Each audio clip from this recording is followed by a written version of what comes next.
जमानत के लिए भी हमने कर दिया है कि लंबे समय तक किसी को जेल में नहीं रख सकते।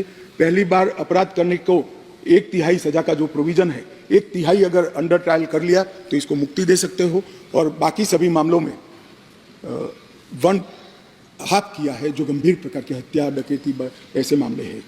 जजमेंट सालों सालों तक, महीनों तक नहीं आता था। अब हो गया है कि मुकदमे की समाप्ति के बाद जज साहब को 45 दिन के अंदर ही जजमेंट देना पड़ेगा, वो इससे ज्यादा लेट नहीं करते। मान्यवर, जजमेंट और सजा के बीच में भी बहुत बड़ा समय था, उसका भी समय निर्धारित कर दिया है, और सजा निर्णय देने के 7 दिन के अंदर ही सुना देनी पड़ेगी, उसको आप लिंगरिंग नहीं कर सकते। मान्यवर, फिर दया याचिका के मामले आते थे। सालों तक दया याचिका करते ही नहीं, और दया याचिका कोई एनजीओ करता था, कोई दूर दूर के लोग करते थे, जिसका दया तो वही मांग सकता है जिसको दंड मिला है।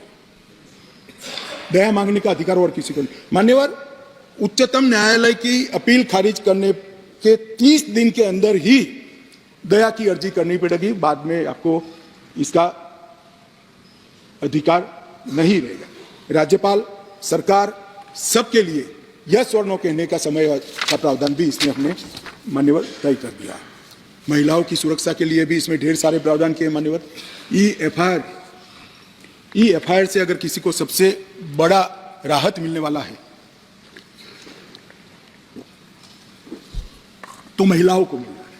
किसी भी महिला के लिए अपने खिलाफ हुए अपराध को किसी के सामने वर्णन करना मान्यवर बड़ी संकोच की बात होती है। आज ई-एफआईआर से हर कोई कर सकता है, मगर कोई भी महिला थाने पर एफआईआर करा सकती है, उसका संज्ञान भी लिया जाएगा, और 2 दिन के अंदर ही घर पर आकर इसका जवाब लेने की व्यवस्था महिला पुलिस के साथ इस कानून को करेगी। नए विधेयक के अंदर ई-एफआईआर का जो हमने जिक्र किया है, इससे ढेर सारे फायदे होने वाले हैं। समय पर ट्रायल और स्थगन दोनों को हमने मान्यवर बहुत तवज्जो देकर इसको कठोरता के साथ कम करने का प्रावधान किया है। टेक्नोलॉजी का उपयोग भी कई जगह पे हमने पुलिस के अधिकारों के दुरुपयोग को कर्टेल करने के लिए किया है।